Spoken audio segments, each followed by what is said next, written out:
제3강 죄와 율법의 상관관계. 자, 도대체 인간의 죄가 무엇이길래 이렇게 우리가 그리스도의 구원 없이는 살 수가 없을까? 그 인간의 본질에 대해서 한번 좀 나눠보려고 합니다. 여러분, 이제 꽃이 있는데 왼쪽에 있는 꽃은 굉장히 예쁘죠? 장미꽃, 뭐 여러 가지 꽃들이 꽃병에 꽂혀 있어요. 그리고 오른쪽에 있는 것은 그 산에 피어 있는 야생화예요. 아주 조그만한, 그러나 아주 생명력이 있는, 또 이끼에 덮여 있는 이런 꽃이 있습니다. 자, 왼쪽 꽃은 살아있는 꽃일까요? 죽어있는 꽃일까요? 참 말하기가 그렇죠?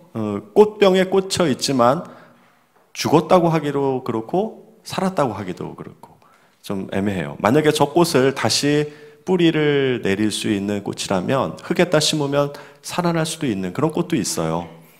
근데 저 꽃병에 계속 꽂혀 있다면 저 꽃은 언젠가는 죽게 되는 꽃일 거예요. 한 일주일 정도? 보통 꽃을 꺾어서 놓으면 일주일, 2주일 정도, 뭐 길어야 한 달 정도 이렇게 가구는 시들어 죽게 됩니다. 근데 오른쪽에 있는 꽃은요, 비록 조그만하지만 뿌리가 땅속에 깊이 박혀 있으면 저 꽃은 죽지 않아요. 겨울이 되어서 꽃은 떨어질지 몰라도 그 다음 봄이 되면 다시 생명을 틔우는 그런 꽃이 될 것입니다. 자, 우리 심장을 한번 대보세요. 여러분, 뭐 심장을 대든 아니면 이렇게 동맥을 만지면 이렇게 심장이 뛰는 것을 느낄 수 있어요. 이렇게 살아있다라는 증거죠. 자, 그런데 이렇게 심장이 뛰고 있다고 살아있다라고 할 수 있을까요? 아까 그 꽃병에 꽂힌 꽃처럼 그것은 살아있는 것처럼 보이지만, 그러나 시간이 지나면 죽는 것처럼, 그럼 우리의 생명이 아무리 추운 날씨가 지나도 겨울이 지나고 다시 봄이 되면 살아날 수 있는 그런 생명일까? 한번 그 질문을 해볼게요. 여러분 스스로 한번 답변을 해보세요. 나는 이것이 영원히 살아갈 수 있는 그런 생명일까? 이 심장이 그때도 뛸 수 있을까? 라고 질문을 하면 많은 사람들이 그거에 대해서 답변하기는 좀 어려울 거예요. 마치 지금 우리가 이 꽃병에 꽂혀 있는 꽃이 아닐까라고 생각을 해봅니다.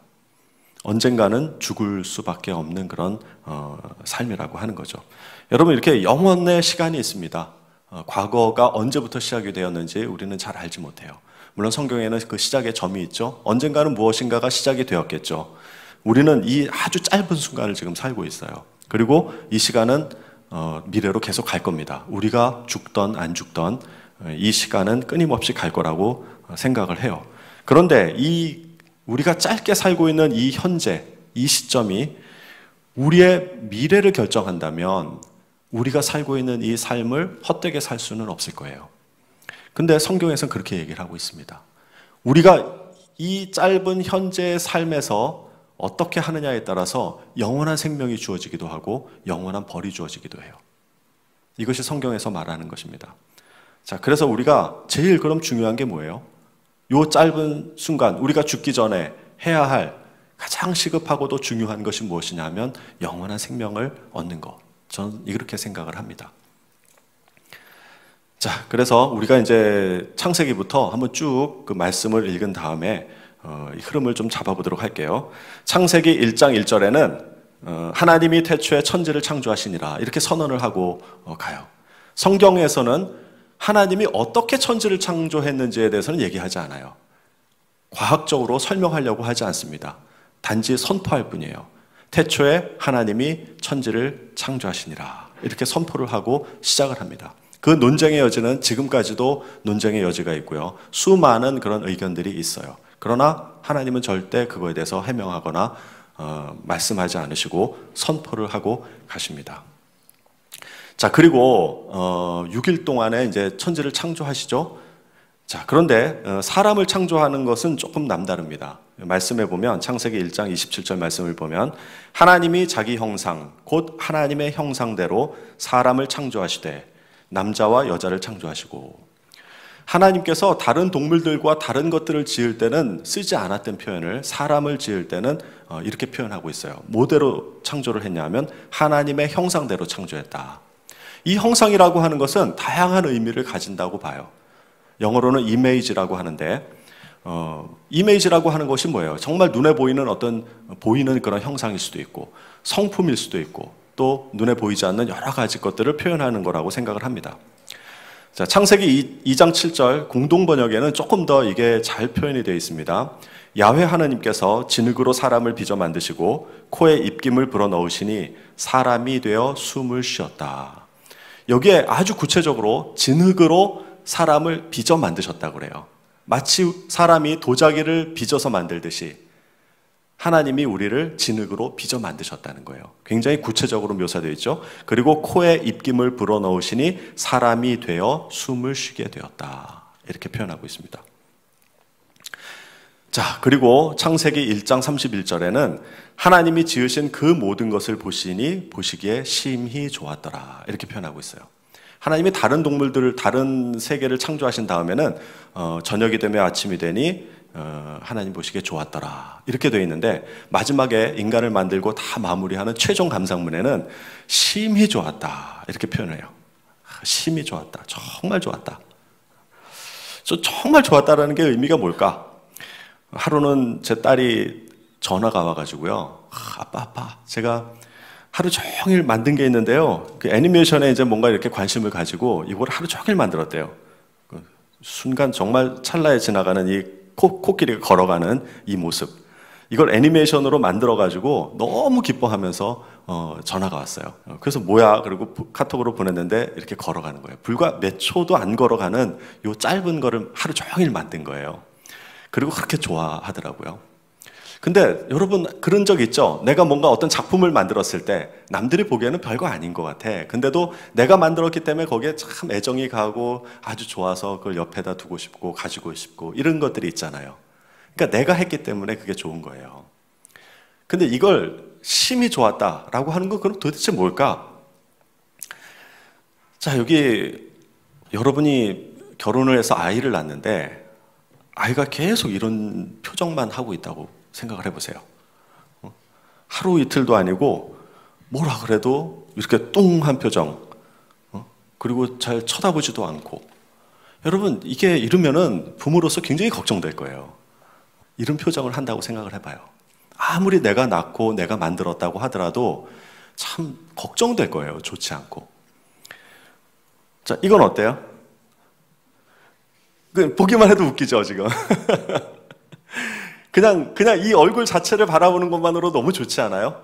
뭐, 얘가 누군지, 우리 애인지 이런 건 상관없이 그냥 그 아이가 이렇게 그냥 방긋방긋 웃는다면 하나님이 우리를 만드셨고 정말 심히 좋았다라고 하는 것은 내가 만들었기 때문이 아니고, 물론 그렇게 해서 하루 이틀은 좋을 수 있지만 정말 심히 좋았다라고 하는 그 표현 속에는 뭐냐 하면 하나님과의 이런 어떤 감정적인 교류, 이런 교류가 충분히 있다면 때로는 기뻐서 울고 때로는 기뻐서 웃고 때로는 슬퍼서 울기도 하더라도 뭔가 그 감정적인 교류가 있어서 끊임없는 그런 것들이 관계가 형성이 되어갈 때 우리가 그 자녀라도 기쁜 거예요. 자, 심히 좋았다라고 하는 말 속에는 하나님과의 어떤 기본적인 교제, 이런 것들을 전제로 하고 있는 겁니다. 이게 인간의 참모습이에요.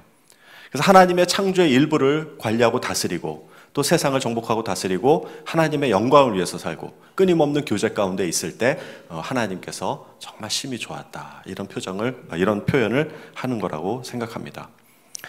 자, 그런데 죄가 시작이 됩니다. 이렇게 하나님과의 좋은 형상으로 심히 좋은 나날이 계속되는 것이 아니었어요. 여러분 잘 아는 선악과에 대한 이야기입니다. 창세기 2장 16, 17절에 보면 동산 각종 나무의 열매는 내가 임의로 먹되 선악을 알게 하는 나무의 열매는 먹지 말아라. 내가 먹는 날에는 반드시 죽으리라. 이런 말씀이 있어요. 자, 그래서 많은 사람들이 교회를 다니건 안 다니건 궁금해한 것이 있어요. 왜 하나님이 선악과를 만드셨을까? 이 선악과라고 하는 것이 굉장히 지금도 사실은 의문이고요. 누가 아주 정확하게 명쾌하게 답을 내리기가 어려운 것입니다. 많은 해석들이 있어요. 근데 이제 그 중에 선악과의 의미 두 가지만 짚고 가도록 하겠습니다. 왜 선악과를 만드셨을까? 선생님은 첫 번째로는 인간에게 절대 자유를 주신 것의 표현이다. 지난번에 한번 이거를 누구한테 얘기를 했더니 어떤 분이 그 질문을 해요. 그러면 선악과가 없으면은 인간에게 자유의지를 준 것이 아닙니까? 이렇게 질문을 하더라고요.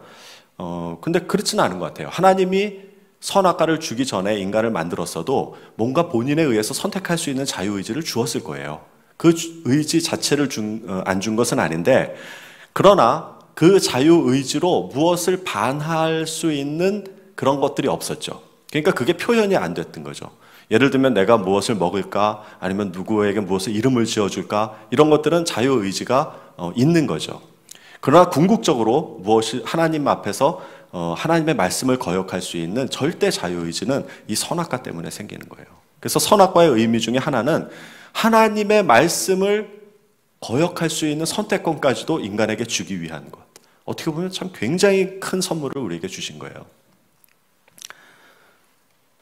자, 하나님께서 먹지 말라고 명령을 주신 것은 우리를 뭔가를 얽어매려고 규제를 만든 것이 아니라 우리를 창조한 하나님의 말씀까지도 거부할 수 있는 절대 자유의지를 준 것에 대한 표현이다. 선생님 그렇게 생각을 합니다. 자, 그리고 선악과를 주신 의미 두 번째는 뭐냐면, 하나님이 6일 동안 이 세상을 창조하셨죠. 그리고 사람을 세워서 마지막에 뭐라 그러냐면 이 세상을 정복하고 다스리라고 하는 문화 명령을 주셔요.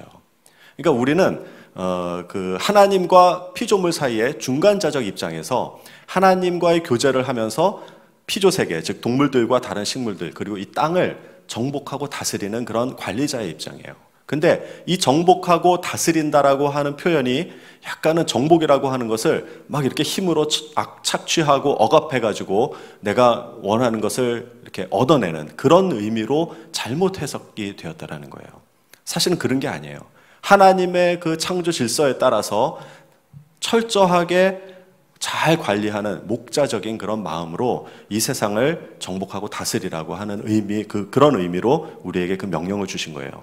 근데 하나님이 그 명령을 주신 다음에 정말 모든 절대적인 자유를 줬다고 한번 가정을 해봐요. 선악과가 없었다고 하면은. 그러면 아담이 처음에는 그러지 않았겠지만 이게 내가 정말 이 세상의 왕이네 이런 생각하지 않았겠어요? 내가 동물들보다 뛰어나고요. 하나님이 나에게 정복하고 다스리는 그 명령을 주셨기 때문에 그걸 가지고 다른 사람들을 정말 이렇게 관리하면서 내가 왕이구나, 내가 하나님이 아니야? 이런 생각을 했을 수도 있어요. 그래서 하나님께서 이 주신 것이 뭐냐 하면 선악과를 통해서 지나다니다가 그 선악과를 보면서 하나님이 우리에게 말씀하셨지, 이거 먹지 말라고 하셨지, 하나님이 우리를 창조하셨지, 그래서 우리가 하나님의 창조 질서에 따라서 이거를 관리하고 다스려야 되겠지라고 하는 그런 생각을 하게끔 두신 거라는 거죠. 자, 이렇게 선악과를 준 큰 의미는 우리에게 하나님의 명령을 거부할 수 있는 자유, 절대 자유를 주셨고, 또 하나님이 너의 창조주다라고 하는 것을 기억하라고 하는, 참 어떻게 보면 동시에 두 가지의 의미를 담은 그런 참 귀한 선악과라고 생각을 합니다. 그런데 결과적으로는 어떻게 되냐면 자유의지를 이용해서 그것을 따먹게 됩니다. 즉 하나님의 말씀을 어기는 그런 결과가 나왔죠. 창세기 3장 6절에 보면 여자가 그 열매를 따먹고 자기와 함께 있는 남편에게도 주매 그도 먹은지라. 자, 이걸 이제 신라권이 시작이 된 거죠. 자, 그래서 하나님께서 지으신 창조 질서가 파괴가 됩니다. 선악과를 먹지 말라고 했는데 그 명령을 어김으로써 파괴가 되죠. 자, 그리고 이제 죄가 여기서부터 시작이 됩니다. 죄가 사실은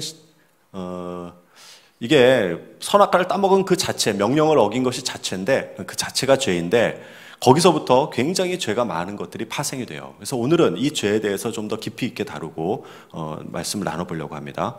자, 첫 번째로 나타난 현상이 뭐냐면 책임 회피예요. 아담이 혼자 지내는 것을 좀 긍휼히 여겨서 이불을 만들어서 같이 이제 살게 하죠. 내 뼈 중에 뼈요, 내 살 중에 살이라고 고백했던 아담이 하나님이 이제 왜 선악과를 따먹었냐 하니까 저 여자가 먹고 나한테 줬다라고 책임 회피를 해요. 그리고 그 여자는 뱀에게 그 책임을 회피를 하죠. 이렇게 사랑의 질서까지도 이 선악과를 먹으면서 깨어지게 됩니다. 자, 죄라고 하는 것을 조금 더 우리가 생각을 해봅시다. 이게 죄가 우리나라 말은 도덕적인 죄, 형사적인 죄, 그리고 성경에서 말하는 죄가 한 단어로 사용되기 때문에 좀 헷갈려요. 혼돈되는 것들이 있어요. 선생님도 고등학교 때 이 성경을 잘 몰랐을 때, 기독교 교회 가면은 목사님이 맨날 우리 죄인이라고 하는 게 좀 듣기가 별로 안 좋았던 것 같아요. 왜 내가 죄인이지? 내가 사람을 죽였나? 내가 남의 걸 훔쳤나? 도덕적인 죄만 가지고 판단을 했을 때 나는 별로 죄진 게 없었거든요. 가끔 엄마 말을 안 듣기도 하고 뭐 그런 건 있어도 뭐 사람이 살다 보면 그럴 수도 있지. 그렇게 그거 가지고 나보고 죄인이라고 그러니까 교회 가기가 싫은 거예요. 근데 그거는 우리가 이 죄라고 하는 개념을 오해하는 데서부터 생긴 거예요. 그래서 죄를 아주 정확히 이 단어적인 의미를 이해를 해야만 성경에서 말하는 죄가 무엇이고 어떻게 해야지 이 죄로부터 구원을 받을 수 있는지가 그 해법이 나오게 되는 것입니다. 죄는 의미적으로 말하면 관역에서 벗어났다 이런 뜻이에요. 그래서 이거를 좀 새로운 단어로 만들었으면 좋겠어요. 우리나라도. 영어로는 sin이라고 하죠. 이 sin이라고 하는 것은 형사적인 죄를 말하는 건 아니죠. 종교적인 죄를 말하는 거죠. 이와 같이 우리나라의 표현도 죄 아니면 뭐 종교적인 죄 뭐 이런 식으로 하든 성경에서 말하는 죄를 좀 다른 단어로 쓰면 어떨까 이렇게 좀 생각이 들 정도입니다. 자, 창세기 2장 16, 17절에 나와 있는 말대로 내가 먹는 날에는 반드시 죽으리라 라고 하는 이 하나님의 말씀을 기본으로 했을 때 다음 중 죄를 범한 시점이 언제일까 한번 이거 생각을 해봅시다. 자, 첫 번째 선악과를 탐했을 때 먼저 하와가 선악과를 먹을까 하고 탐하죠. 뱀이 이야기했을 때 자, 그때 죄를 지었다. 자, 두 번째는 선악과를 땄을 때, 세 번째는 선악과를 먹었을 때, 네 번째는 책임을 회피했을 때.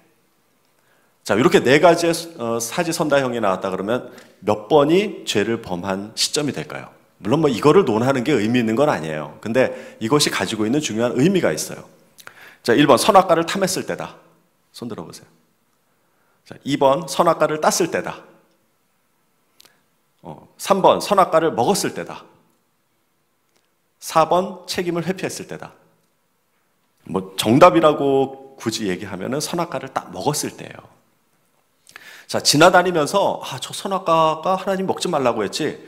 근데 저 선악과 먹고 싶은데? 라고 생각이 들었다고 해서 하나님이 책망하지 않으실 것 같아요. 왜냐하면 먹는 날에는 죽으리라 했기 때문에.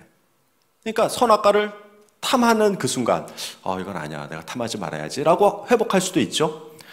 예를 들면 선악과를 땄어. 먹으려고 했다가 아니야. 그래. 하나님이 그렇게 하니까 먹지 말아야지 라고 했다면 그 죄라고 인정하기가 어렵다는 거죠. 따서 먹었을 때 이것이 이제 하나님의 명령을 어기게 된 거예요. 자, 이와 같이 죄라고 하는 것은 뭐냐 하면 어떤 행위가 아니에요. 그걸 따서 먹은 그 자체 때문이 아니고 하나님이 하지 말라 그런 것을 했기 때문에 그것을 우리는 죄라고 보는 겁니다. 여러분, 그래서 조금 재밌는 예를 하나 더 들어볼게요. 우리 식당에 보면은 여러분들이 쉐이크를 먹을 수 있게 늘 이렇게 비치를 해놨단 말이에요. 자, 그런데 선생님이 쉐이크와 라면을 마음껏 먹어. 그리고 쉐이크하고 라면을 잔뜩 쌓아놨어요. 자, 이럴 경우에는 쉐이크 라면을 마음대로 먹는 게 죄는 아니에요. 그렇게 먹으라고 했으니까. 자, 근데 너무 많이 먹으니까 막 집에도 가져가고 막 그랬어요. 자, 1번 같은 경우에 이렇게 마음껏 먹으라 그랬으니까 집에 싸가지고 가면은 이거는 죄일까요? 아닐까요? 아니겠죠. 마음껏 먹으라고 했으니까. 야, 엄마 우리 집에 이렇게 쉐이크하고 라면이 있는데 이거 집에 갈 때 가져갈까? 그래 가져가자. 그래서 잔뜩 막 다 싸가져가. 그렇다고 죄가 되는 게 아니에요. 왜? 마음껏 먹으라 그랬으니까. 자, 그런데 이제 막 집에 싸가져가고 그래서 자, 먹되 집에는 가져가지 말아라. 이렇게 이제 바뀌었다고 생각을 해봐요. 자, 이때는 집에 가져가면은 죄가 될까요? 안 될까요? 되겠죠. 가져가지 말라고 했으니까. 이때는 그냥 학교 내에서 먹는 거는 괜찮아요. 자, 근데 학교 내에서도 너무 마음껏 먹다 보니까 막 라면 국물도 흘리고 막 쉐이크 갖다 막 아무데나 버리고 막 이래. 그래서 자, 마음껏 먹되 식당에서만 먹자. 이렇게 규정을 바꿨다고 해봐요. 대의원에서. 자, 그러면 이때는 막 밖에 나가서 먹는 거는 그건 잘못된 거죠. 규정을 어긴 거죠. 자, 근데 하루에 한 개만 먹자. 너무 많이 먹다 보니까 이제 그걸 감당하기가 어려워서 하루에 하나만 먹자라고 규정을 바꿨다 그러면 2개가 먹어도 이때는 규정을 어긴 게 돼요. 이런 걸 죄라고 해요. 자, 죄는 어떤 행위를 얘기하는 것이 아니에요. 어떤 규정에 맞느냐 맞지 않느냐 이것을 죄의 기준으로 보는 거예요. 그래서 우리가 지금 대의원하고 계속 여러분들 그 대의원들의 고충이 뭐냐면 이 규정을 정하는 게 고충이야. 그죠? 대의원들 막 가슴을 치는데 이걸 허용해 주자니 이렇게 막 무너질 것 같고 또 이거를 막 규정을 만들자 그러니 우리 삶이 너무 빡빡하고 여러분 보세요. 이거 하루에 한 개만 먹어 이렇게라고 했다면 이게 마음껏 먹고 싶은 사람에게는 참 이게 하나의 그 자기를 구속하는 규정이 돼버린단 말이에요. 또 그렇다고 해서 마음껏 먹어 그러면은 막 집에 가져가는 애, 싸 가져가는 애, 막 기숙사에다가 막 재워놓는 애 이런 애도 있을 거란 말이에요. 그러니까 그 어떤 기준을 만든다는 게 이렇게 힘든 거예요. 법을 만든다는 게. 자, 이와 같이 죄라고 하는 것은 하나님이 정한 기준, 이것을 어겼을 때 죄가 되는 거예요. 자, 그런데 요 명령을 어긴 것이 어떻게 죄가 변질되는지, 변화되는지, 성장해 나가는지를 우리 한번 보도록 합시다. 자, 이 하나님의 말씀을 어긴 것이 이 성경에 보면은 다양한 방법의 죄의 10배로 나타나게 돼요. 자, 첫 번째로는 그들이 마음에 하나님 두기를 싫어하며, 마음에 하나님 두는 걸 이제 싫어해요. 자, 하나님께서 그들을 그 상실한 마음대로 내버려 두사 합당하지 못한 일을 하게 하셨으니, 로마서에 이렇게 되어 있고요. 자, 기록된 바 의인은 없나니 하나도 없으며 그들의 눈앞에 하나님을 두려워함이 없느니라. 이제 하나님을 두려워하지 않는다는 거예요. 사실 하나님은 처음에는 죄를 지었을 때 두려움의 존재였어요. 왜? 아, 내가 죄를 지었구나. 하나님 말씀을 어겼구나. 관계가 단절된 다음에는 하나님을 보기에 두려워가지고 나뭇잎에 피하기도 하고 이 두려움이 있었단 말이에요. 사실 이 두려움이 있다라는 거는 그 죄에 대한 인식을 하고 있다라는 거예요. 여러분, 두려움 자체가 나쁜 건 아니에요. 여러분 살다 보면 두렵죠? 그게 살아있다라는 증거예요. 여러분, 내가 벼랑 끝에 이렇게 섰을 때, 내가 이 벼랑 끝에 이렇게 서 있다고 해봐요. 여기가 아주 낭떠러지야. 그럼 여기에 있을 때 두렵죠? 왜? 내가 잘못하면 죽을 수 있기 때문에. 그래서 그 낭떠러지에 있을 때 두려움을 우리에게 줘서 물러나게 하는 거예요. 뭔가 지금 낭떠러지에 있지 않아도 여러분들이 뭔가 두려움이 있다 그러면 그건 죽음에 가까이 가 있는 거야. 그때 바로 어떻게 해야 돼? 내가 말씀을 읽고 하나님을 찾아야 되는 거예요. 그때 두려움이 물러가는 것들을 선생님도 자주 경험을 해요. 근데 이제 아예 그 두려움이 없어. 내가 죽을 것 같아. 지금 앞에 낭떠러지에 떨어져 있는데도 그거에 대한 어떤 경각심이 없어. 그럼 잘못하면 헛디디면 죽는 거죠.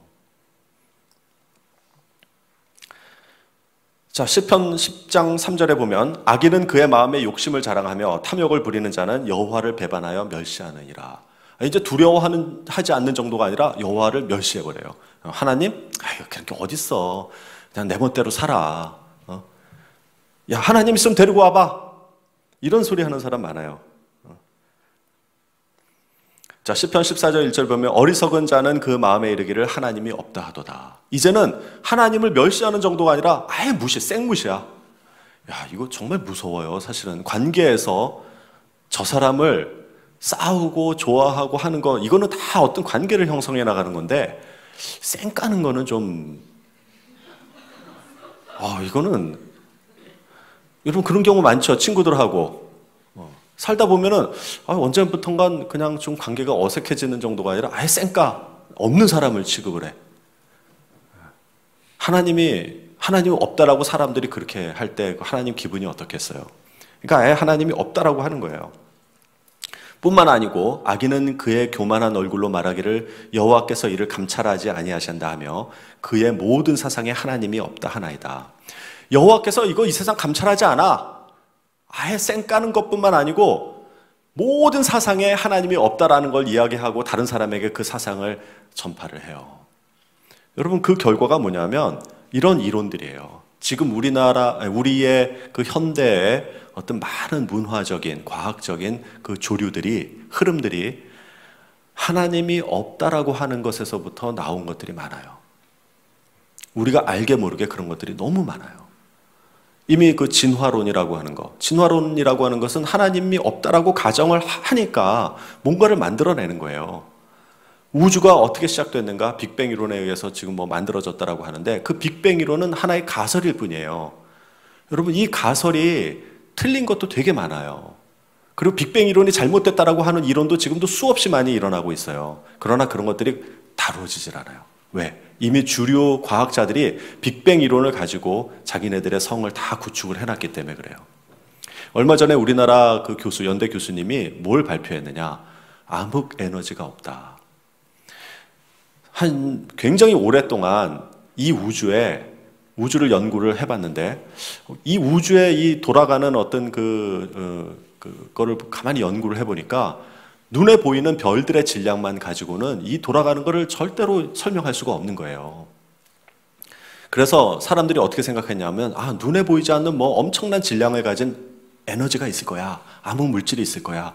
이게 약 75% 정도 되는 그런 질량 비율을 가지고 나타나거든요. 그래서 그냥 그런 가정하에 몇십 년 동안 천문학이 발전되면서 이 우주에는 암흑 에너지라는 게 있다. 암흑 물질이라는 것이 있다. 라고 가정을 하고 이 천문학이 발전을 했거든요. 근데 이 교수님이 아무리 자기가 연구해봐도 암흑 에너지가 없다라는 거예요. 그래서 그거를 던져놨어요. 그랬더니 엄청나게 많은 공격이 일어나는 거예요. 사실은 암흑 에너지가 있다라고 가정하는 것도 그냥 가정이야. 오죽했으면 암흑 에너지라 그러겠어요. 다크 에너지. 깜깜한 에너지가 아니고 언노운이라는 뜻이에요. 나는 그건 모르겠다. 그게 그 우주의 75%를 차지하고 있어요. 그런 우주론 속에서 우리가 과학이 지금 발전된 거란 말이에요. 그러니까 그게 굉장히 허술한 거예요. 근데 그것을 마치 과학적으로 증명이 된 것처럼 우리에게 교과서에도 실리고 우리가 알고 있단 말이에요. 근데 이런 것들이 전부 하나님이 없다라고 하는 그 사상에서부터 출발한 거예요. 이런 진화론에 의해서 사회 진화론, 뭐 여러 분야의 이 진화가 나타나게 된 거예요. 그래서 이제는 아예 그냥 하나님이라는 존재가 학문에서 없어져 버려요. 하나님에 대한 것들이 학문에다가 이야기를 하면은 조속거리가 되고 바보가 되는 거예요. 심지어는 영국에는 아예 이제 하나님이 없다고 광고까지 한대요. 버스에도 광고를 하고 있고 버스 정류장에도 광고를 하고 있어요. 근데 여기 보면 there is probably no God 이렇게 써놨거든요. absolutely no God 이렇게 안 쓰고. 그래서 왜 그러면 이왕 할 거 절대적으로 존재하지 않는다라고 하지 아마도 존재하지 않을 걸 왜 이렇게 썼을까? 아마 본인도 그거는 확신하지 못하기 때문에 그런 것 같아요. 자, 이게 거리 곳곳에 이렇게 이런 광고들이 있다고 합니다. 우리나라에는 아직 이런 거는 보지를 못했어요. 자, 죄라고 하는 것이 하나님을 마음에 두기 싫어하고 두려워하지 않고 하나님을 두려워하지 않고 여호와를 멸시하고 하나님이 없다고 하고 또 모든 사상에 하나님이 없다라고 하는 것으로 점점 그 열매가 성장을 해요. 그런데 이거는 지금까지 이야기한 것들은 뭐냐면 아예 하나님이 없다라는 가정을 한 사람들이야. 이런 사람들이 죄를 짓고 죄에 대한 것들이 굉장히 많이 언급이 되고 있어요. 근데 진짜 중요한 거는 뭐냐면 하나님을 믿는 사람도 하나님을 믿는다고 고백하는 사람도 정말 자기도 알지 못하는 그런 죄들이 있다는 거예요. 그래서 오늘은 그걸 조금 더 깊이 있게 나눠보려고 합니다. 코페르니쿠스적 전환 이런 표현이 있습니다. 코페르니쿠스적 전환이라는 것은 모든 사람들이 다 그렇다라고 하는 그 패러다임 속에서 그게 아니야 라고 뭔가를 딱 던졌을 때 그게 진리였을 때 이걸 코페르니쿠스적 전환이라 그래요. 여러분 그 중에 하나가 뭐냐면 천동설에서 지동설로 바뀌었을 때 이거는 지금으로 말하면 당연히 지구가 돌지 지동설이 맞지 라고 생각을 하지만 불과 몇백 년 전만 해도 그렇지 않았었어요. 천동설이 절대적인 진리라고 생각을 했어요. 왜? 우리 가만히 있어 보세요. 해가 떠서 지죠? 달도 떠서 지죠? 별도 다 떠서 져요. 그러니까 이 지구는 가만히 있고 천구가 돌아가는구나. 하늘이 돌아가는구나. 별이 돌아가는구나. 이렇게 생각을 했던 거예요. 자, 지금 천동설을 가만히 보면은 여기 지구가 있죠? 지구를 중심으로 해서 이 지구를 중심으로 해서 달이 돌고 수성도 돌고 금성도 돌고 태양도 돌고 화성, 목성, 토성이 돌아가요. 예전에만 해도 너무나도 이게 완벽한 진리였어요. 근데 지동설이라고 하는 것은 뭐냐면 지금 우리가 알고 있는 대로 태양을 중심으로 수, 금, 지, 화, 목, 토, 천, 해 이렇게 이제 돌아가는 걸 말하죠. 지구가 돌고 있다는 거죠. 태양을 중심으로. 자, 달은 지구를 중심으로 이렇게 돌고 있죠. 위성이기 때문에. 자, 근데 천동설이 모든 사람들이 다 진리라고 생각했을 때 코페르니쿠스가 아무리 하늘을 관측을 하다 보니까 좀 이상해요. 돌아가는 게. 천구가 돌아가는 게 이게 땅을 중심으로 계속 별이 돌고 하늘이 돌고 이게 아닌 것 같아. 그래서 굉장히 오랫동안 연구를 해서 1543년 천구의 회전에 대하여라는 그런 책을 씁니다. 1543년이니까 지금으로부터 몇 년 전이에요? 한 500년 전 정도 되겠죠. 500년 전. 500년 전이면은 무슨 시기냐 하면 종교개혁 했을 때죠. 아마 그때쯤인 것 같은데, 그죠? 종교개혁이 일어났을 때야. 굉장히 아주 멀지 않은 그런 시기예요. 자, 그런데 이 코페르니쿠스가 언제 죽었냐면 1543년에 죽었는데 이 천구의 회전에 대하여라는 책이 언제 쓰여졌냐면 1543년에 쓰여졌어요. 그러니까 죽는 그 해에 책이 나온 거야. 기록에 의하면 죽은 다음에 이 책이 인쇄돼서 나왔다고 합니다. 근데 이걸 가만히 생각해 보면 왜 죽은 다음에 나왔는지 생각을 해볼 필요가 있는데, 모든 사람들이 지구가 중심이고 하늘이 돈다라고 생각을 했는데 내가 그게 아니야. 지구가 태양을 돌고 있는 거야 라는 말을 했을 때 얼마나 많은 논쟁이 일어나겠어요. 많은 과학자들이 저 코페르니쿠스 말도 안 된다. 심지어는 교황청에서 무슨 걸 했냐면, 아니 하나님을 지금 모욕하는 거냐? 이런 얘기도 나왔고요. 이것이 던져준 파장은 이루 말할 수가 없어요. 그 패러다임, 그 사람들이 가지고 있던 그 생각들을 완전히 깨부숴야 되는 거. 아니 봐봐, 코페르니쿠스 지금 봐봐, 태양이 돌고 있잖아, 달이 돌고 있잖아, 별이 돌고 있는데 지금 무슨 소리를 하고 있는 거야? 라고 그런 사람들이 많았다는 거죠. 그러니까 아마 죽기 전에 이 책을 출판한 거 아닌가. 그 전부터 이미 모든 것들이 다 연구는 되어 있었어요. 자, 그만큼 천동설이라고 하는 것이 지금이야 과학적으로 다 이게 지동설이 맞다라고 증명이 되어 있죠. 자, 그런데 왜 하나님이 지구를 중심으로 이 우주를 만들지 않았을까? 이거 한번 철학적으로 생각해 볼 필요가 있어요. 자, 그런데 이렇게 코페르니쿠스적 전환과 같은 것이 성경에도 있어요. 오늘 그 내용을 좀 한번 해보려고 그래요. 우리가 잘 알고 있는 선한 사마리아인의 비유라고 하는 이 비유가 정말 코페르니쿠스 같은 대전환을 일으켰던 그런 예화예요. 제가 그래서 이게 원래는 선한 사마리아인이 중심이 아닌데 그렇게 많이 불리고 있죠. 그래서 이 제목을 누가 제 이웃입니까? 이렇게 바꿨어요. 자, 이 비유를 얘기할 테니까 한번 잘 들어보세요. 한 율법학자가 일어나 예수를 시험하려고 물었습니다. 이 그림에서 보면은 이 사람들이 율법학자들이에요. 그 중에 여기에 이 사람이 율법학자 수장과 같죠. 그리고 여기 보이는 사람이 예수입니다. 자, 이 두 사람이 대화를 하는 거예요. 선생님, 제가 무엇을 해야 영생을 얻을 수 있습니까? 이렇게 예수한테 질문을 합니다. 당시에 이 영생이라고 하는 것은 많은 사람들이 가지고 있는 그 어떤 궁금증이었던 것 같아요. 한 율법학자가 밤에 예수님을 찾아와서 어떻게 해야 영생을 얻습니까? 이런 질문도 있었잖아요. 그러니까 그와 같이 성경에 나와 있는 그런 예화뿐만 아니고 많은 사람들이 영생이 뭘까? 이런 그런 대화들을 토론을 했던 것 같아요. 그래서 그거를 이야기하는 거예요. 그랬더니 예수님이 뭐라 그러냐면, 율법에 무엇라고 기록되어 있느냐? 너는 그리고 그것을 어떻게 읽느냐? 오히려 또 반문을 해요.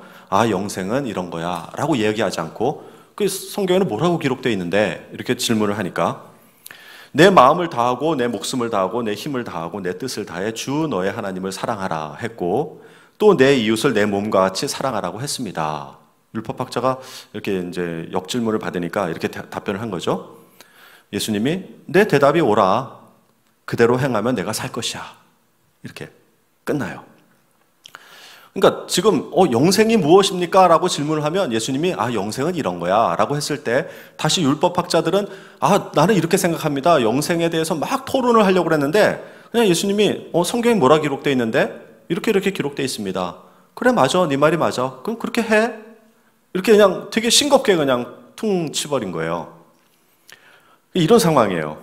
자, 그러니까 이 율법학자는 자신이 옳다는 것을 보이려고 예수께 물었습니다. 그러니까 자기의 의를 드러내려고 또 질문을 한 거예요. 자, 그러면 누가 제 이웃입니까? 뭔가 논쟁을 계속 이어가려고 이렇게 했죠. 그랬더니 예수님께서 요 강도 만난 자의 비유, 선한 사마리아인의 비유를 이야기를 해주는 거예요. 요 비유가 요 맥락에서 나오는 거예요. 자, 요 비유를 잘 읽어봅시다. 선생님이 이 비유에 대해서 얘기할 게 아니에요. 이 맥락을 이야기할 건데 그래도 이 비유를 한번 잘 읽어봅시다. 한 사람이 예루살렘에서 여리고로 가다가 강도들을 만나게 됐다. 강도들은 그의 옷을 벗기고 때려 거의 죽게 된 채로 내버려 두고 갔다. 마침 한 제사장이 그 길을 내려가는데 그 사람을 보더니 반대쪽으로 지나갔다. 제사장은 그냥 못 본 척하고 지나간 거예요.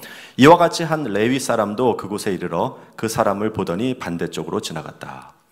그러나 어떤 사마리아 사람은 길을 가다가 그 사람이 있는 곳에 이르러 그를 보고 불쌍한 마음이 들어 가까이 다가가 상처에 기름과 포도주를 바르고 싸맸다. 그러고는 그 사람을 자기 짐승에 태워서 여관에 데려가 잘 보살펴 주었다. 이튿날 사마리아 사람은 여관 주인에게 2데나리온을 주며 저 사람을 잘 돌봐주시오. 돈이 더 들면 내가 돌아와서 갚겠소 라고 말했다. 이게 우리가 잘 알고 있는 선한 사마리아인의 비유예요. 자, 그리고 나서 예수님이 질문을 해요. 너는 이 세 사람 중에서 누가 강도 만난 사람의 이웃이라고 생각하느냐? 그랬더니 이제 율법학자가 자비를 베푼 사람입니다. 이렇게 답변을 하고 이제 마치죠. 그러니까 예수님이 너도 가서 이와 같이 하여라. 요게 오늘의 주제 말씀이에요. 여러분, 근데 우리는 이 선한 사마리아인의 비유를 해석하느라고 예수님이 이 이야기를 하시는 그 전체적인 맥락을 모르는 경우가 있어요. 사실은 비유라고 하는 것은 뭐냐면 내가 무언가를 주장하기 위해서 무언가를 설명하기 위해서 하나의 예시를 드는 건데 우리는 그 예시만 가지고 막 그게 무슨 의미인지 해서 결론이 뭐냐면 그러니까 선한 사마리아인처럼 다른 사람을 도와라 이런 어떤 결론을 가져오게 돼요. 그래서 선을 베풀고 다른 사람들에게 뭔가 이렇게 선한 것들을 하는 그런 거의 대명사로 선한 사마리아인이 쓰여지게 됐어요. 근데 사실은 그게 아니에요. 그게 아니에요. 예수님이 이 비유를 든 것에 전체 맥락을 이해를 해야만 이것을 제대로 볼 수가 있는 거예요.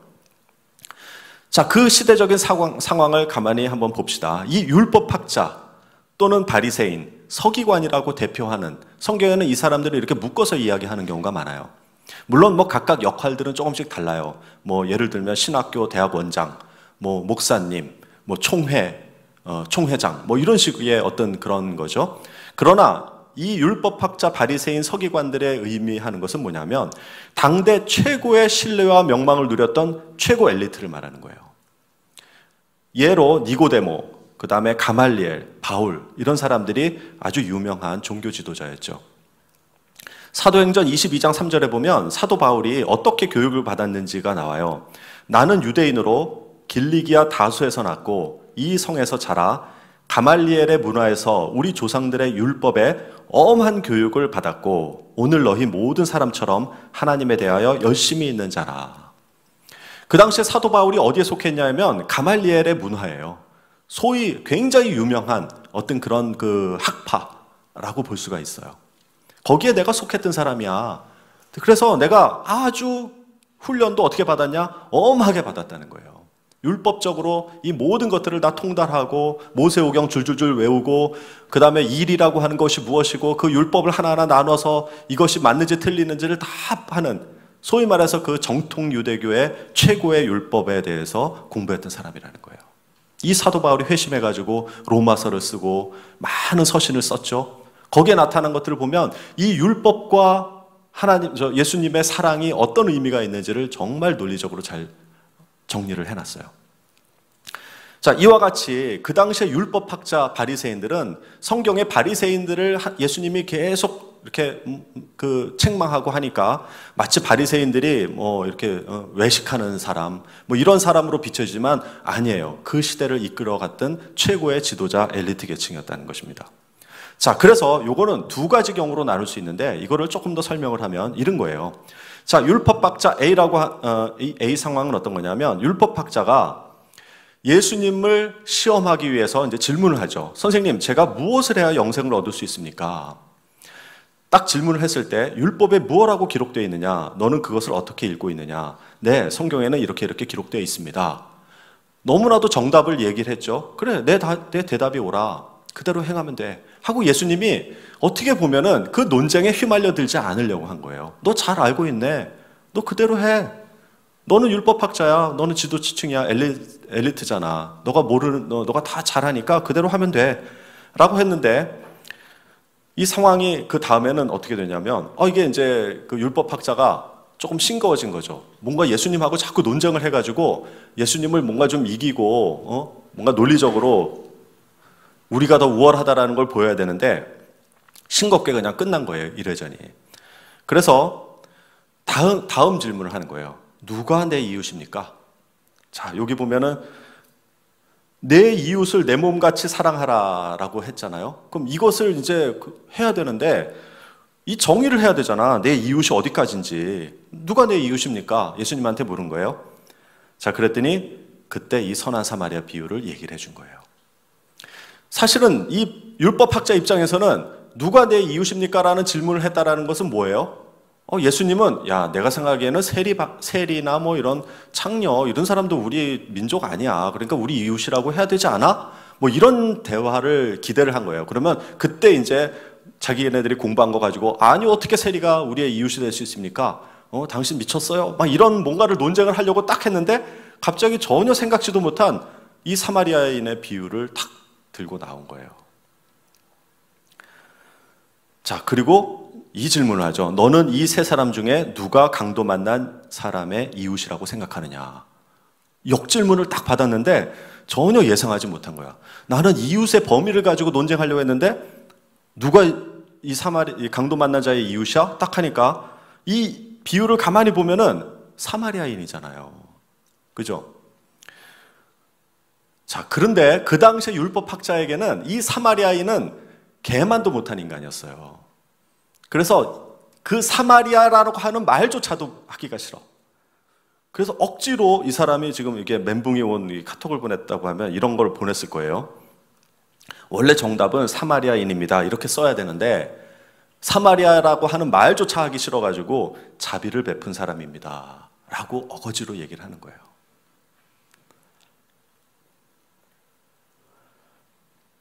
자, 이게 뭘 의미하는지 한번 봅시다. 여러분, 나는 누구냐면 율법학자 자기 자신을 말하는 거예요. 자, 나를 둘러싼 첫 번째 둘레 이웃이 있어요. 그거는 나와 같은 율법학자 바리새인들, 소위 그런 그룹들을 말하는 거죠. 나는 이 사람이 내 이웃이라고 생각을 하는 거예요. 율법학자는. 자, 그리고 이제 일반 사람들, 그리고 더 나아가서는 세리, 창녀, 이방인들, 그리고 사마리아인은 아예 여기에 들어가지도 않아. 이 사람들은 인간도 아니야. 그 사람들은 이런 세계관을 가지고 있었어요. 율법학자들이.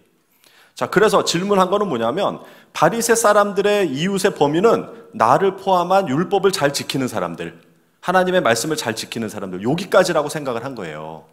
그래서 예수님한테 이 이웃에 대한 예수님의 정의를 듣고 싶었던 거야. 왜? 예수님은 창녀들하고 밥 먹고 세리들하고 밥 먹고 그들을 친구라고 하니까 이게 말이 안 되는 거잖아요. 그래서 예수님한테 뭘 공격을 하려고 그랬냐면 예수님이 가지고 있는 이 이웃이라고 하는 개념을 이렇게 두고서 요거는 아니야. 이건 아니니까 여기까지만 이웃으로 합시다라고 하는 논쟁을 벌이려고 했던 거예요. 자, 근데 예수님은 엉뚱한 그런 답변을 했죠. 자, 강도 만난 자, 율법학자를 중심에 둔 게 아니고 강도 만난 자를 중심으로 두고, 자, 그랬더니 그 옆에 누가 있어요? 사마리아인이 있는 거예요.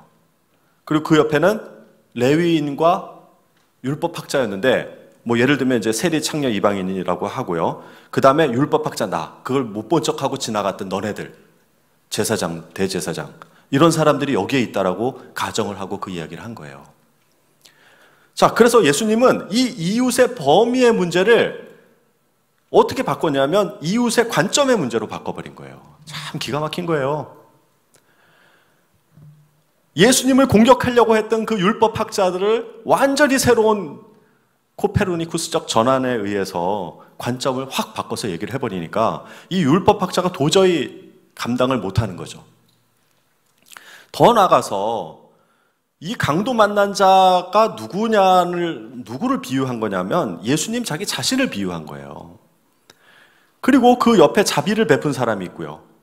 그 뒤에 세리창녀 이방인이 있고, 그리고 전혀 예수님과 전혀 관계없는, 예수님이 고난을 당고 십자가에 달려 돌아가신 그것과 전혀 관계없는 율법학자와 제사장들, 그리고 지금 말하고 있는 너가 여기에 있다라고 이야기를 하고 있는 거예요. 이웃의 범위의 문제가 아니라 관점으로 바꿔버린 거예요. 야, 이게 이런 참 기가 막힌 비유가 였구나. 어쨌든 율법학자는 그날 논쟁이 제대로 되지 않고 말려든 거죠, 한마디로. 내가 뭔가 예수님을 좀 공격하고 하려고 했는데 자기가 말려들었어요. 공격당하고 패배를 하고 집에 돌아왔을 거예요. 아마 잠을 못 잤을 것 같아. 막 씩씩거리면서, 야, 우리 이렇게 예수한테 잠을 제대로 못 잤겠죠. 근데 그게 뉘우침에 의해서 잠을 안 잔 게 아니고 분개해가지고, 도대체 예수를 어떻게 잡을까? 어떻게 하면은 논리적으로 좀 할까? 이런 어떤 분개가 일어나서 며칠 밤을 못 잤을 것 같아요. 자, 여기서 봅시다. 율법학자의 죄가 뭔지를 우리가 한번 생각을 해봐요. 지금까지 나온 죄는 뭐냐면 하나님의 명령을 어겼기 때문에 하나님이 없다라고 하는 사람들, 하나님을 부정하는 사람들, 이게 죄의 생각이었단 말이에요. 우리들도 그렇게 생각하죠. 타락하고 소위 말해서 돌아온 탕자 같은 사람, 그 사람들이 죄라고 하는데 예수님은 그것이 아니라는 거예요. 바로 율법학자의 지금 이와 같은 교만이 죄라는 거예요. 자, 우리가 알고 있는 교만의 의미는 잘난 척하고 예의 없음이 교만이 아니에요. 뭐 교만한 것처럼 막 이렇게 고개 빳빳이 들고, 이것이 교만이 아니고 관점이 잘못된 것이 교만이라는 거예요. 진리의 관점으로 보지 못하는 것, 이게 죄라는 거예요. 자기 자리가 어딘지 모르는 것, 이게 교만의 정의예요. 자기의 자리를 지키지 않는 것, 자기 자리가 무엇인지를 지키지 않는 것이 교만이에요. 겸손은 뭐냐면 자기 자리를 지키는 것이에요. 겸손은 수그리는 게 아니에요. 그냥 무조건 네, 잘못했습니다, 이것이 겸손이 아니고 자기의 역할을 제대로 정확히 찾아서 하는 것이 겸손인 거예요. 지금은 예수님이 뭘 얘기하느냐? 율법학자 너네 교만하다는 거예요. 턱 들고 다녀서 교만한 것이 아니라 너네가 하나님 위치에 있다라는 거야, 지금. 자, 율법학자 교만을 다시 한번 좀 얘기를 해봐요. 진리를 수용하지 않는 것, 진리임을 알고도 듣지 않는 것. 예수님이 진리임에도 불구하고 예수님을 배척했잖아요. 완고하죠. 내가 보는 것, 내 논리적으로 해석을 하려고 하죠. 모든 것을 내 중심에 맞춰서, 그거에 맞춰서 하려고 그래요. 그래서 자기의 의를 드러내려고 해요. 자기의 의를 인정받고 싶어 하고. 이것이 교만의 죄라는 거예요. 자, 이것이 얼마나 이게 그 천동설적인 생각이냐, 이게 코페르니쿠스적 전환이냐, 이걸 한번 잘 보세요. 옛날에 지구가 중심이었을 때 이 천구가 움직이는 것들이 이상함에도 불구하고 천동설을 다 주장을 했어요. 그 전에도, 코페르니쿠스 이전에도 지구가 중심이 아니고 지구가 태양주위를 돕니다라고 생각하는 사람들이 있었어요. 그러나 그걸 입 밖에 내질 못했어요. 입 밖에 냈다가는 사단의 자식이다라고 막 쏘아붙이고, 그 패러다임을 바꾸는 게 너무 두려웠기 때문에, 그래서 코페르니쿠스도요, 그 책을 내가 죽고 나서 그 책을 받게 그렇게 한 거예요. 여기에 저항을 한다라는 것은요, 과학자로서는 생명을 거는 것과 같았어요. 자, 이게 천동설이에요. 지구를 중심으로 달, 수성, 금성, 태양 이런 것들이 돌아가고 있어요. 근데 이게 어떤 문제가 일으키냐면, 요거는 이제 지구과학 시간에 우리 고등학교 1학년 혹은 중학교 요 과정에 나오는 건데, 한번 여러분 꼭 요거 공부해 보세요. 행성의 겉보기 운동이 있어요. 나를 중심으로 봤을 때 별들이 어떻게 움직이는가. 자, 보세요. 지구가 여기 있죠. 태양이 여기 있죠. 지금 네 행성은 수성과 금성. 이게 어떻게 움직이냐면, 내가 여기 있을 때 수성 같은 경우는 이렇게 돌죠, 이렇게. 자, 실제로는 태양을 중심으로 도는데 나를 중심으로 봤을 때는 이게 어떻게 보이냐면, 수성이 이렇게 가요. 이렇게 가다가 다시 역행해서 이렇게 갔다가 이렇게 가요. 이런 현상들이 있어요. 이게 겉보기 운동이에요. 그러니까 내가 중심이면 수성도 이렇게 돌아가야 되잖아요, 달처럼. 근데 달처럼 그렇게 돌지 않고 이렇게 갔다가 다시 역행을 했다가 다시 순행을 하는, 이런 것들이 반복이 되고요. 자, 그 다음에 이 그 외행성, 목성이라든가 토성이나 이런 것도 어떻게 움직이냐 하면, 자, 보세요. 목성이 여기 있다고 해봐요. 그럼 목성은 천천히 움직이죠? 이렇게 1, 2, 3, 4 이렇게 간단 말이에요. 지구는 더 안쪽에 있으니까 공전이 빨라요. 그러니까 이렇게 더 빨리 움직일 거란 말이에요. 자, 여기에서 이 목성을 바라봤을 때는 하늘에 여기에 나타나죠. 자, 여기에서 이 목성을 바라보면 2번 여기에 보인단 말이에요. 여기에서 보면은 3번 여기에 보이고, 여기서 보면 4번 여기서 보여요. 그러니까 목성이 하늘에서는 어떻게 보이냐면 1번, 2번, 3번, 4번, 5번 이렇게 가요. 역시 이렇게 왔다가 역행을 했다가 이렇게 가버려요. 그러니까 이런 것들이 행성의 겉보기 운동인데, 이거는 천동설로 전혀 설명이 안 되는 거예요. 그럼에도 불구하고 그 시대 모든 과학자들이 지구를 중심으로 모든 별이 돈다라고 했기 때문에 이거를 억지로 갖다 맞춰야 되는 거야, 과학자들이. 그래서 어떤 결과가 나타나느냐, 이게 수성과 금성의 궤도예요. 천동설을 지지했던 과학자들이 그것을 표현하기 위해서 말도 안 되는 이런 복잡한 궤도를 그려놓은 거예요. 그러니까 별이 뱅글뱅글 이렇게 돌아가는 거야. 근데 이거 문제 제기를 못했겠어요? 과학자들이. 어떤 과학자는 저거 저럴 리가 없는데, 그런 의문을 품었다고 하더라도 말만 했다가는 그 자리에서 바로 파면을 당하거나 아니면 죽임을 당하거나, 이 정도로 그 시대가 패러다임이 천동설로 꽉 차 있었을 때예요. 엄청 복잡하죠? 자, 근데 이게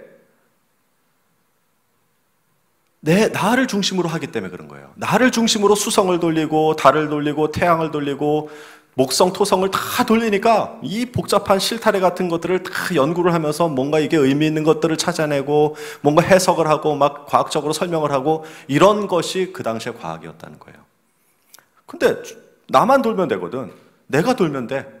그냥 내가 태양을 돌면은 다 순조롭고 아주 명쾌한 그런 과학적인 그런 것들인데, 이거를 내가 앉아서 하나님 돌리고 있고 선생님 돌리고 있고 엄마 돌리고 있고, 오늘 엄마가 왜 그럴까 전화했는데 정말 우리 엄마 왜 저렇게 돌아, 이렇게 갔다 저렇게 갔다, 오늘 선생님 왜 그러는 거예요, 선생님 왜 이렇게 돌지, 하나님 돌리고 하나님은 왜 그러지.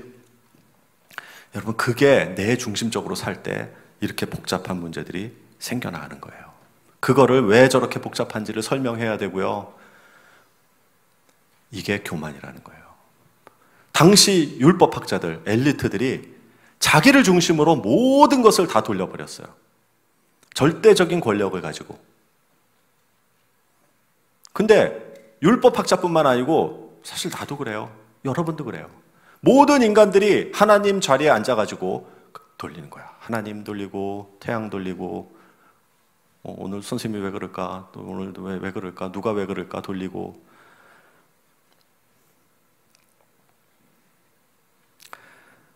죄라고 하는 것은요, 하나님을 부정하는 사람들만 죄를 짓는 것이 아니에요. 궁극적인 죄는 하나님을 믿는다고 하면서 하나님을 무시하는 정도가 아니라 하나님의 왕좌에 앉아가지고 모든 것을 하나님마저도 내 주변을 돌리는, 그것이 죄라는 거예요. 자기 자리를 지키지 않는 교만, 자기 중심적인 생각, 이것을 깨기 위해서 예수님이 강도 만난 자의 이웃이 누구냐고 물어본 거예요. 당시 율법학자들이 가지고 있는 그 패러다임에서는 도저히 생각할 수 없는 그 예화를 탁 던지고 화두를 열어버리는 것이 선한 사마리아인이라고 하는 그 비유인 거예요. 여러분, 우리가 얼마나 종교적인가 봐요. 우리가 욥을 통해서 배운 게 뭐예요? 그 욥은 종교적인 삶, 선한 삶을 살았잖아. 도덕적으로 죄를 짓지 않았단 말이에요. 그러니까 자꾸 우리도 그렇게 가요. 도덕이 나를 구해줄 거라고 생각을 해요. 율법적으로 사는 것, 선한 행동을 하는 것, 그 자체가 나쁜 것이 아닌데 그것으로 나의 의를 삼는 것이 나쁘다는 거예요. 여러분, 욥도 그랬잖아요. 그래서 그게 하나님이 잘못됐다라고 이야기를 한 것이고, 오늘 이야기하는 그 서기관들과 율법학자들, 바리새인들 똑같았어요. 이 사람들이 무슨 죄를 졌겠어요? 전구를 키느냐 안 키느냐. 지금도 그렇다며요. 이스라엘 가면 엘리베이터에 단추를, 안식일날 일하지 말라 그랬다고 그 단추를 누르지 않고 가만히 있대요. 지나가는 사람들이, 외국인들이 지나갈 때 저거 4층 눌러주세요 이런다는 거예요. 나는 안 가봤지만 그런 직접적으로 들은 사람이 그 얘기를 해요. 이 일을 하지 말라고 해서 그 일을 정의를 하는 거예요. 몇 킬로를 걸어가면은 그때부터 일이라고 하자.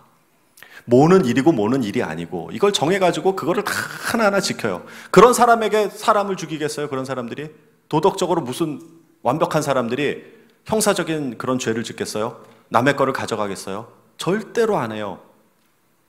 하나님을 사랑하려고 굉장히 많은 것들을 율법을 만들어서 지키지만 그 안에는 다 골마터져 버리고 있는 거예요. 내가 하나님 자리에 올라가가지고 내가 하나님 이렇게 율법을 지켰는데 왜 나를 이렇게 만들어 두십니까? 하나님 나를 상 줘야죠. 저렇게 세리 창녀 같은 여자들 하나님 저는 천벌을 줘야죠. 돌로 쳐 죽여야죠. 다른 사람을 비방하고 판단하고 정죄하고 나의 의의를 드러내고 그러니까 그 사람들이 내 귀퉁이에 서서 기도를 할 때 손을 들고 아, 저 세리와 같지 않은 나 않게 해주셔서 감사합니다. 이런 기도를 드리고 있는 거예요. 여러분들이 그런 표현은 안 해도 누구나 그 마음속에는 그런 하나님을 대신하는 그 왕자에 자기 자신이 앉아있는 여러분들이 바로 인간이라는 거예요. 대신 겸손이라고 하는 것은 뭐냐면 자기 자리를 지키는 거예요. 내가 어떤 위치에 있는지 나의 존재가 무엇인지를 정확히 알고 마지막에 욥이 깨달은 것처럼 하나님 앞에 나는 죄인이구나라고 하는 것을 고백할 때 그것이 겸손한 자의 자세인 것입니다. 여러분, 이 아주 유명한 이름을 대면 뭐 누구나 아는 한 유명한 연예인이 어떤 인터뷰를 한 내용이에요. 자, 보세요. 내 삶의 동력은 평범에 대한 두려움으로부터 와요. 이 두려움이 항상 저를 몰아가기 때문이죠. 자, 뭐에 대한 두려움? 평범에 대한 두려움. 아주 유명한 연예인이요. 최고 스타입니다. 이 사람은 평범하지가 않아요. 그 삶이. 그런데 언제 두려움냐면 평범할 때 두렵다는 거예요. 이 두려움이 항상 저를 몰아가기 때문이죠. 주문을 걸듯이 이 두려움으로 제 자신을 들볶으면 이내 특별한 인간으로 드러나곤 해요. 자, 나 자신을 그 평범할 때 막 들볶아야 돼. 그래서 그것으로부터 벗어나야만 나는 특별한 인간이 되곤 한다는 거예요. 하지만 금방 다른 무엇인가를 하지 않으면 다시 평범하고 시시한 사람으로 느껴지죠. 내가 무엇인가 가서 막 노래를 하고 쇼를 하고 막 이랬을 때 사람들이 열광을 하고 아, 내가 정말 그 살아있는 걸 느끼는 그런 연예인이란 말이에요. 이미 유명인이 되었지만 여전히 제가 특별한 사람이라는 것을 증명하고 확인해야 돼요. 여러분, 무대에서 그렇게 하는 거는 물론 그 사람이 연예인이니까 그 역할을 해야죠. 주인공을 할 수도 있고 아니면 조연을 할 수도 있고 그 사람의 역할이에요. 잡이에요. 근데 그럼에도 불구하고 그렇게 해서 유명인이 되었음에도 불구하고 내가 특별한 사람이라는 것이 계속 증명돼야 되는 거예요. 누군가가 아, 당신은 특별한 사람이에요. 최고의 배우예요. 뭔가 이런 말들을 계속 해주고 뉴스에서도 나오고 뭔가 광고 회사에서 섭외가 들어오고 최고의 광고를 따내고 뭔가 이런 것들이 특별하게 나를 계속 자극하지 않으면 나는 두렵다라는 거야. 그래야 직성이 풀려요. 이런 제 몸부림은 지금도 계속되고 있어요. 아니, 끝이 없을 거예요. 아, 이렇게 잡지에다가 그래도 인터뷰를 했다라는 게 여러분, 이게 유명 연예인만 그런 게 아니에요. 유명 연예인들이 이런 문제로 인해서 굉장히 많이 힘들어하죠. 어느 순간 막 주목을 받다가 새로운 스타가 혜성처럼 딱 나타나면 아무도 나를 불러주지가 않아. 다 그 사람을 주목해. 그때 그 비참함을 견디지 못해가지고 많은 우울증에 시달리기도 하고 한다는 얘기를 많이 듣죠. 그러나 그런 사람만 그러는 게 아니에요. 나도 그래요. 여러분도 그래요. 우리 마음속에 다 그게 있어요. 하나님을 믿어도 하나님을 왕자에 올리는 것이 아니라 내가 그 왕자에 올라가가지고 하나님 돌리고 있고 내가 특별하고 내가 의의를 드러내려고 하고 내가 잘난 거 계속해서 다른 사람들이 인정해 주길 바라고. 여러분, 이게 근본적인 죄의 문제라는 겁니다. 자, 그래서 하나님 마음에 두기 싫어하고 멸시를 하고 이런 것들은 다 아예 하나님을 부정하는 사람들이 일어나는 거기 때문에 이제는 우리 이거 차치합시다. 우리에게는 그런 것들이 이제는 더 이상 당연히 그거는 뭐 논의할 것도 아니에요. 그럼 우리가 뭘 논의해야 되느냐? 하나님을 믿고 하나님을 따르는 사람들이 가지고 있는 죄가 뭐냐면 이거예요. 자기 중심적인 하나님 자리에 내가 올라가려고 하는 거. 이거는 보이지도 않아요. 나만 꽁꽁꽁꽁 싸고 내 안에 그냥 다 싸고 있는 거예요. 아, 마치 안 그런 것처럼 보이려고 그러고 선한 것처럼 보이려고 그러고 포장하고. 자, 이런 죄의 결과 이게 사망이죠. 죄의 삭은 사망이요. 이것은 육체적인 사망뿐만 아니라 하나님과의 단절을 의미하는 거예요. 하나님과 단절되기 때문에 그 하나님 자리에 자꾸 내가 올라가려고 하는 거예요. 자, 그래서 죄라고 하는 것은 뭐냐면 의미적으로 하나님과 사람의 사이를 갈라놓은 거예요. 이 죄가 우리의 사이, 하나님의 사이, 우리와 사이를 갈라놓았죠. 자, 그래서 그 악인은 어떤 현상들이 나타나느냐? 악인은 평온함을 얻지 못하고 그 물의 진흙과 더러운 것을 늘 솟구쳐내는 요동하는 바다와 같으니 내 하나님의 말씀에 악인에게는 평강이 없다. 내가 왕자에 앉아가지고 나의 의를 드러내는 사람치고 마음에 평한 사람이 없어요. 왜? 그 왕자에서 내려오고 싶지 않기 때문에. 내 마음의 두려움과 눈에 보이는 것으로 말미암아 아침에는 이르기를 저녁이 되었으면 좋겠다 할 것이요 저녁에 이르기를 아침이 되었으면 좋겠다 하리라. 이 신명기의 말씀은 선생님이 예전에 학생들하고 상담을 하면서 정말 많은 아이들이 이런 고백을 해요. 선생님 정말 아침에 되면은요 저녁이 빨리 됐으면 좋겠고요, 또 막상 저녁이 되면 빨리 내일 아침이 됐으면 좋겠어요. 그냥 이 지금이 현실이 그냥 고통스러운 거야. 불안하고 두렵고. 더군다나 입시를 준비하는 고등학생들은 매 순간이 두려워요. 선생님이 고등학교 때 굉장히 아름다운 학교였어요. 저 호암지라고 하는 저수지가 쫙 내려다 보이는, 3학년이 되면 이제 최고층의 교실을 쓰게 되는데 3층에서 그 호수가 또 이렇게 서쪽이야. 해가 쫙 넘어가는 것을 볼 때 한 6, 7시 되면은 정말 그 황홀한 그 광경이 펼쳐져요.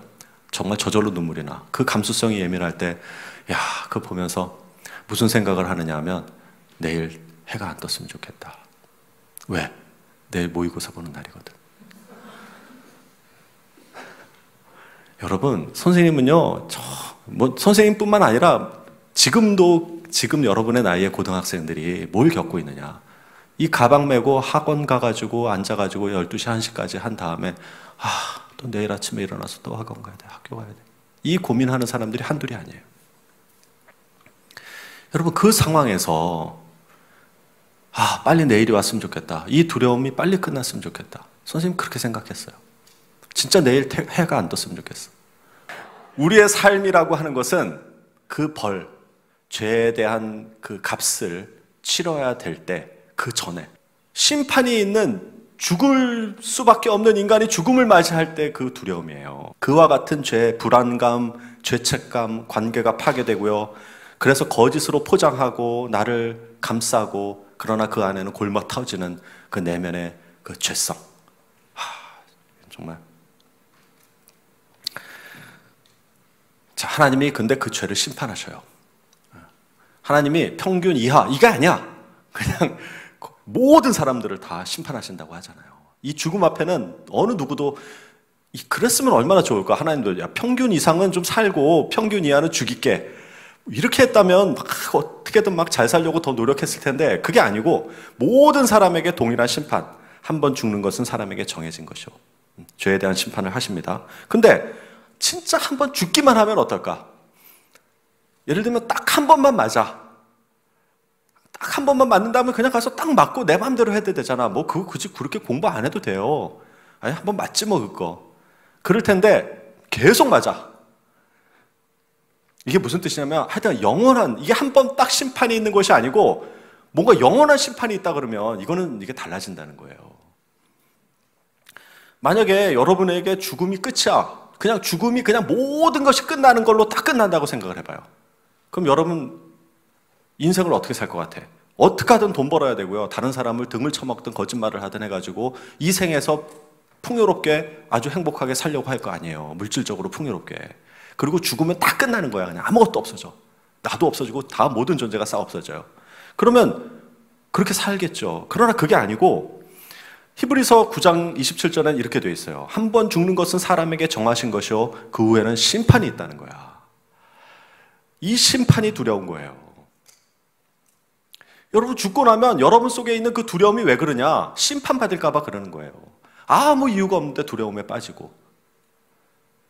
그래서 사람들은 그 심판을 피하기 위해서 선행을 하는 거예요. 종교를 믿는 거예요. 인과응보적인 생각을 하는 거예요. 내가 잘해야 된다. 그래야 내가 화를 면할 수 있어. 벌을 피할 수 있어. 그래서 욥의 친구들이 그렇게 이야기를 하면서 연구한 것이 뭐냐면, 우리에게 우리 영이 있어가지고 미래를 인지하거든요. 내세를 인지하는데 그게 심판이 있거든요. 그러니까 그냥 선행과 종교와 도덕과 이런 걸로 가면을 쓰고 그렇게 인간이 살게 된 거예요. 자, 그러나 어떤 길은 사람의 보기에 바르나, 어떤 길은 윤리적이고 도덕적이고 사람들이 보기에는 정말 위대하고 대단한 것처럼, 정결한 것처럼 보이지만 필경은 사망의 길이라는 거예요. 그것으로부터 벗어날 수가 없다는 거야. 모두 다 죽음으로 들어갈 수 있는 밖에 없다는 거예요. 죽음의 문을 열어야 되는 거예요. 그래서 중요한 건 뭐냐? 죽음의 문제를 해결하고 가야지. 여러분, 이거는요, 내가 하는 말이 아니에요. 성경에 그렇게 써 있기 때문에 그런 거예요.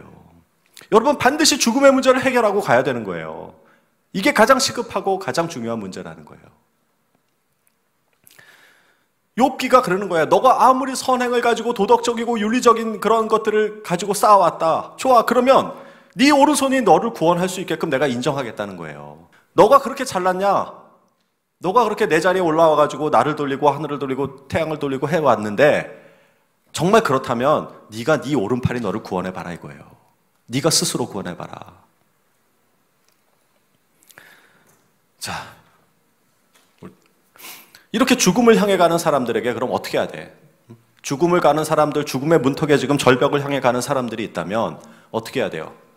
사인을 세워야죠. 전방 10km 안에 절벽이 있습니다. 그 차가 갈 때 보면은 도로에 항상 사인이 있죠. 낙석주의, 낭떠러지주의, 야생동물주의. 이게 뭐냐면 그런 앞에 그런 것들이 나타난다는 거 아니에요. 그러니까 죽음을 향해 가는 사람에게 그걸 알고 있는 사람은 어떻게 해야 돼? 야, 너 이렇게 가다가는 죽어. 이걸 사인을 계속 보내야 되는 거예요. 그것이 뭐냐면 율법이에요. 죄를 깨닫게 해야 된다는 거야. 죄를 해결하기 전에 먼저 죄를 깨닫게 해야지. 그래야 뭔가를 그 다음에 뭐 해법을 찾으려고 하지. 내가 죄가 아니라고 하는데, 죄인이 아닌데 어떻게 그거를 할 수가 있겠냐는 거예요. 자, 그래서 율법은 어떤 학교가 세워졌다고, 드림이 학교가 처음 세워졌을 때 아무런 법이 없었을 때라고 가정을 해봐요. 근데 어떤 사람이 지나가다 담배를 피우는 거예요. 그러니까 그거를 옆에서 어떤 가족이 아이를 안고 왔는데 콜록콜록하면서 그 담배 연기를 먹어야 돼. 그래서 생각하는 거죠. 그래서 대의원을 열어가지고 이제 우리 학교에서 담배 피우지 않도록 합시다. 여러 사람들이 피해가 되니까. 그렇게 해서 규정을 만들었어요. 자, 이때 이 규정은 만든 이유가 뭐예요? 다른 사람들을 보호하려고 하는 거잖아요. 담배 피우는 사람을 제재하려고 하는 것보다도 더 중요한 것은 뭐냐면 그것으로 피해보는 사람이 없게 하려고 율법을 만드는 거예요. 모든 규정은 이와 같습니다. 신호등이 왜 만들어졌어요? 자, 신호등이 달리는데 빨간불, 파란불이 있어요. 저게 차가 거의 없다면 신호등이 필요 없겠죠. 근데 사고가 자꾸 일어나, 그 사거리에서. 그러니까 사람의 생명을 보호하려고 그러면 이렇게 교차 신호를 두자 해서 만든 것이 신호등이에요. 근데 어떤 사람이 무시하고 나 지금 빨리 가야 되는데 저 신호등 하면서 확 지나가다 사고 나면 어떻게 돼? 안 된다고요. 신호등이나 모든 규정을 만드는 것은 그 근본적으로 사람을 보호하고 사랑하기 위해서 만들어진 거예요. 자, 이와 같이 율법이라고 하는 것은 공동체와 각 구성원을 보호하기 위해서 만든 하나님의 사랑이에요. 그 근본은 하나님의 사랑이라는 거예요. 자, 그리고 아까와 같이 쉐이크를 마음껏 먹으라고 했는데 뭔가 그 쉐이크를 먹으라고 하니까 또 문제가 생기게 되죠. 그러니까 문제가 생기니까 그러면 집에 가져가지 말고 먹자. 이렇게 이제 두 번째 룰이 생긴 거예요. 그 집에 가져가지 말고 식당에서 먹는데 또 뭐 이렇게 밖에서 먹으면서 막 흘리고 지저분하게 하니까 그럼 식당에서만 먹자. 이렇게 한 거예요. 또 그리고 너무 많은 사람들이 그냥 막 먹으니까 하루에 한 개씩만 먹자. 이렇게 이제 법이 바뀌었다고 하면 이게 왜 바뀐 거예요? 여기 갈라디아서 3장 19절에는 이렇게 말씀하고 있어요. 율법이 무엇이냐? 범법함으로 더하여진 것이라. 사람이 자꾸 그걸 어기니까 마음껏 먹게 하면 처음부터 그냥 하나만, 다른 사람들 다 형평성 배려해서 오늘 하나만 먹자 절제하면서 먹었다면 이 법은 바뀌지 않겠죠. 마음껏 먹으라고 하는 법이 계속 이어질 거예요. 근데 어떤 사람이 몰래 집에 싸가져 가는 거야. 엄마 있잖아요. 우리 저기 있는데 이거 다 내가 가져갈게요. 이번 주말에 집에 가니까. 그리고 다 그냥 가방에 넣어가지고 싸가져가. 누가 봤어. 선생님한테 일렀어. 야, 이거 안 되겠네. 그러면 이거 집에 가져가는 거는 막아야 되지 않을까? 대의원에서 막 회의해가지고 범법함 때문에 율법을 더하는 거예요. 자, 기가 막히죠? 율법은 어디서 출발한 거예요? 사람들을 보호하기 위한 사랑으로부터 출발했는데 자꾸 사람들이 그걸 어기는 거야. 어기니까 그것을 보호하기 위해서, 형평성을 맞추기 위해서 법이 계속 하나씩 추가가 되는 거예요. 이게 율법이에요. 또 하나는 뭐냐면 그 율법이 있어야만 내가 죄라는 걸 깨닫게 되는 거예요. 율법으로 말미암지 않고는 내가 죄를 알지 못하였으니 곧 율법이 탐내지 말라 아니하였더라면 내가 탐심을 알지 못하였으리라. 이게 사도 바울이 7장에서 고백하고 있는 거예요. 율법이라고 하는 그 거울이 나의 상태를 알려주는 거예요.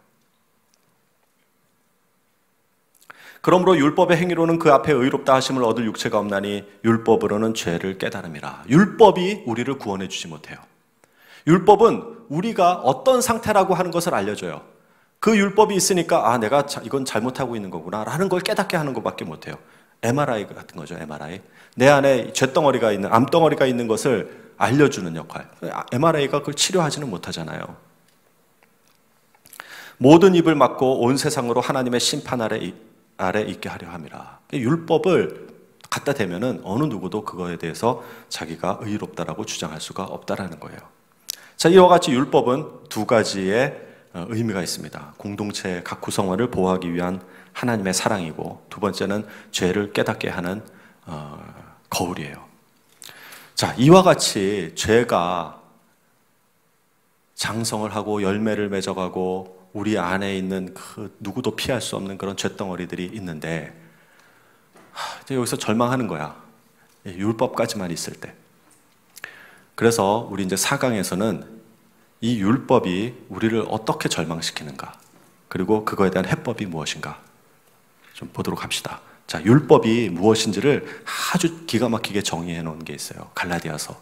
여러분, 이 갈라디아서는 총 6장으로 구성되어 있는데 요거는 그냥 통째로 외웠으면 좋겠어요. 로마서는 좀 길어서, 로마서도 참 좋은데 로마서는 16장까지 외우기가 좀 어렵잖아요. 근데 갈라디아서 6장은 외울 수 있어요. 이 갈라디아서에 뭐라고 적혀 있냐면, 이와 같이 율법이 우리를 그리스도에게로 인도하는 몽학선생이 되어 우리로 하여금 믿음으로 말미암아 의롭다 함을 얻게 하려 함이라. 율법의 역할을 아주 정확히 구체적으로 기술하고 있어요. 율법이라는 건 뭐냐? 우리가 결국 궁극적으로 믿음으로 가야 되는데, 예수 그리스도를 믿음으로 이 죄를 구원받을 수 있는데, 죄에서 구원받을 수 있는데, 율법은 그 그리스도에게로 인도하는 몽학선생이라는 거예요. 여러분, 이 몽학선생이라고 하는 의미가 지금은 잘 없어요. 지금은. 그러나 예전에는 아주 그 지주의 아들, 그 성주의 아들에게 7살이 될 때까지 몽학선생님이라고 하는 독선생님, 개인 지도 선생님을 이렇게 붙여줘요.